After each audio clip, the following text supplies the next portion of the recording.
going to share with you how to put fractions in the simplest form and show you an easy way of how you can tell if a fraction is in simplest form. We're wasting time.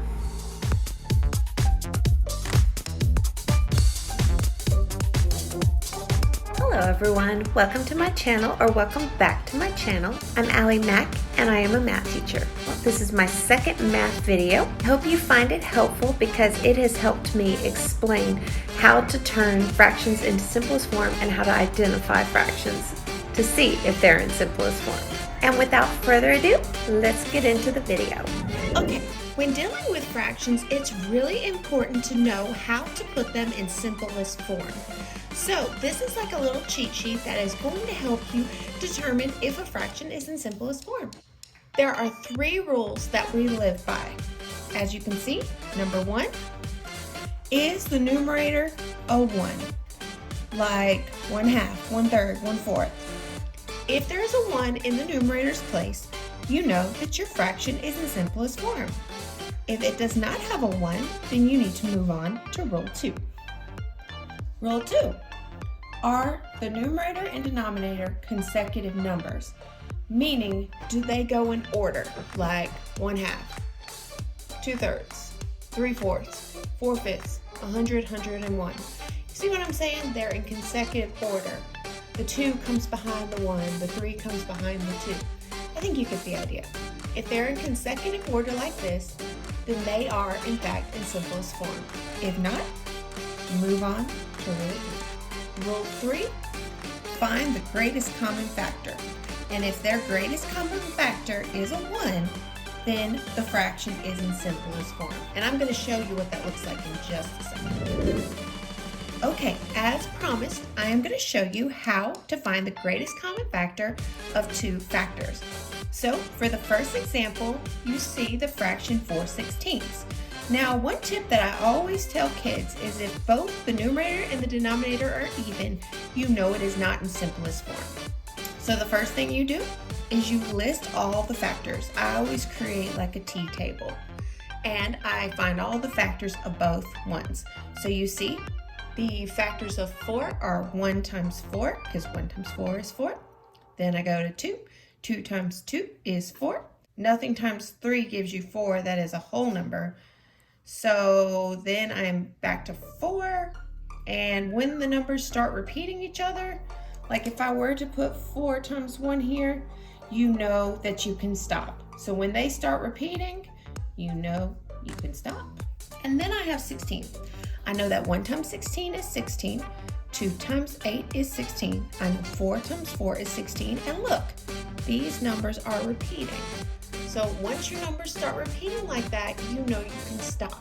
So the next thing you do is you circle all the ones they have in common. 1 and 1, 2 and 2, 4 and 4.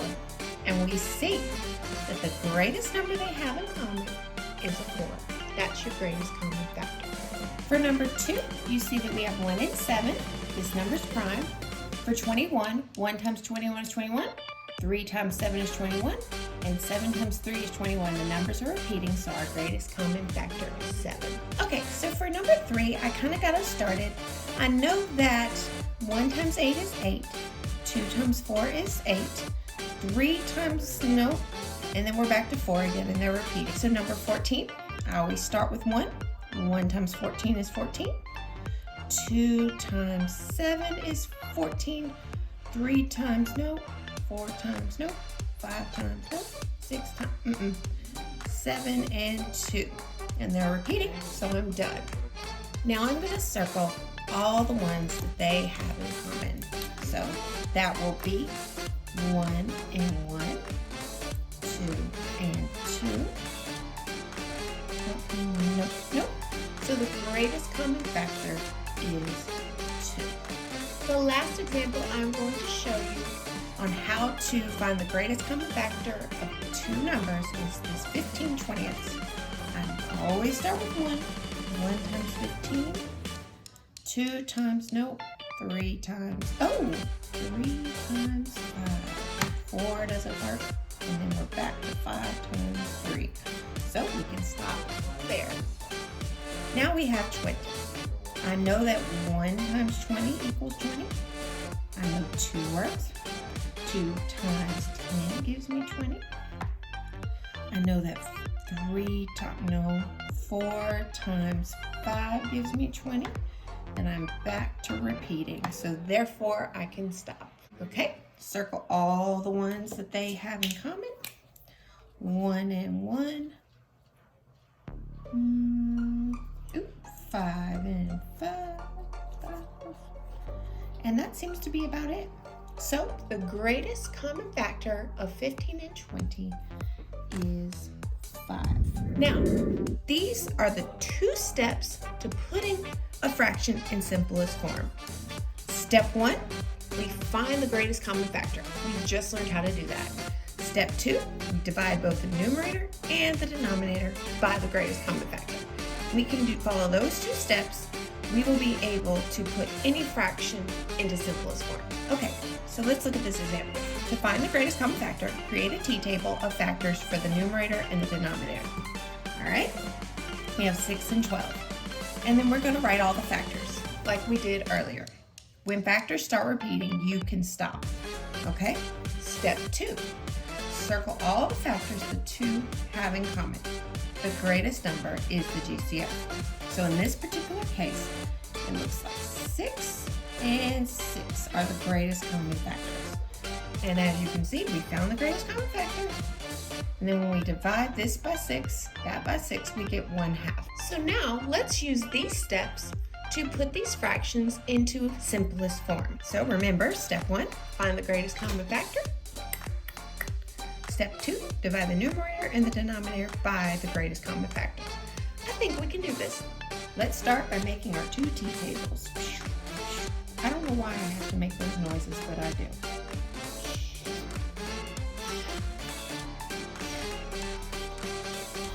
All right, 6 and 8.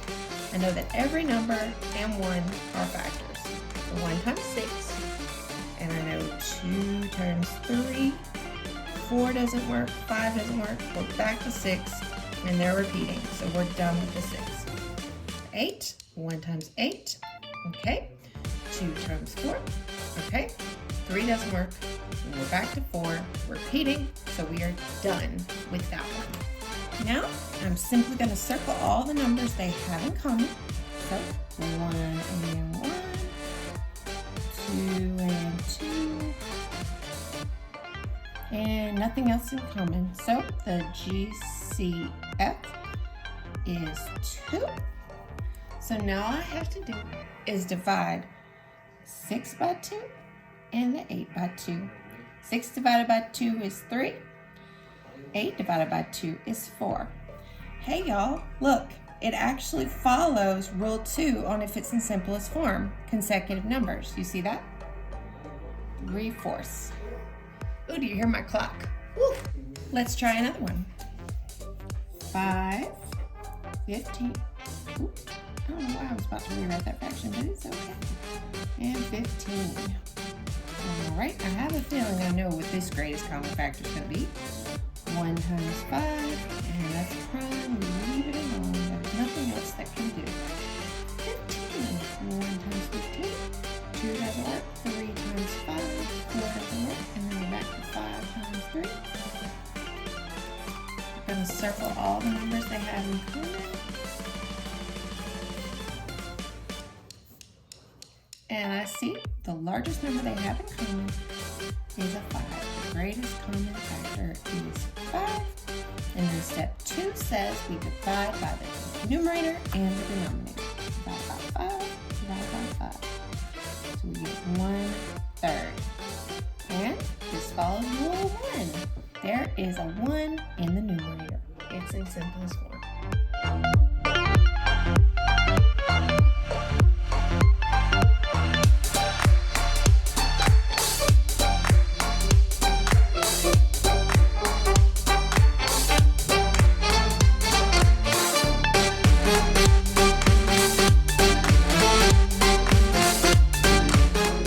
Last example.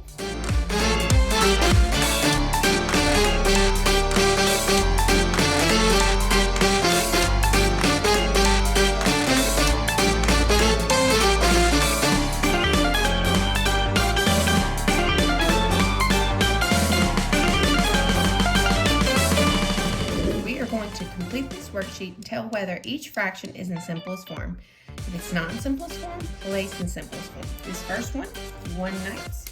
It has a 1 in the numerator, so that is rule 1. So this is in simplest form.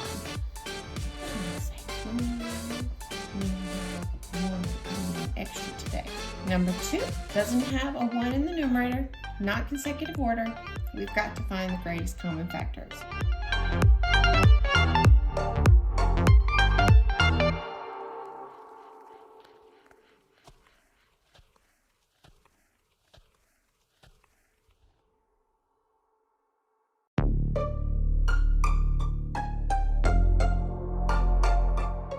We get 1/5, and as you can see, rule 1, 1 in the numerator. Number 3, no 1 in the numerator, not consecutive order. We've got to do a t-table.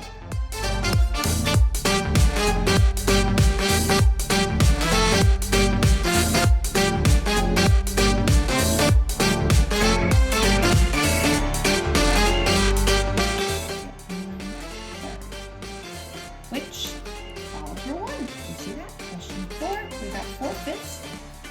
Not a 1 in the numerator, but it is in consecutive order, 4, 5. So this is going to be simplest form, rule 2. I love it when they're that simple. Question 5, ooh, 1 in the numerator. I love that because then I know immediately, 1. And after practicing these, you will get the hang of this. Not a 1, not consecutive order.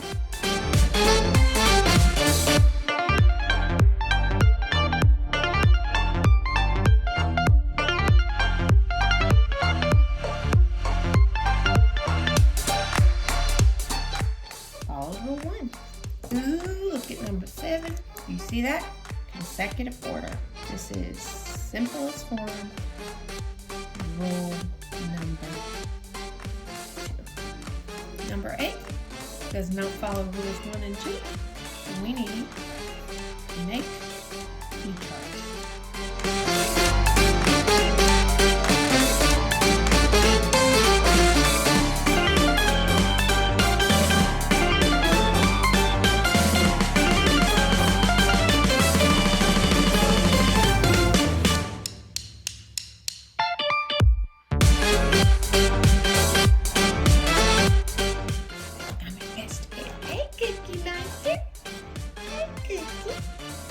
Alright, circle all the ones they have in common.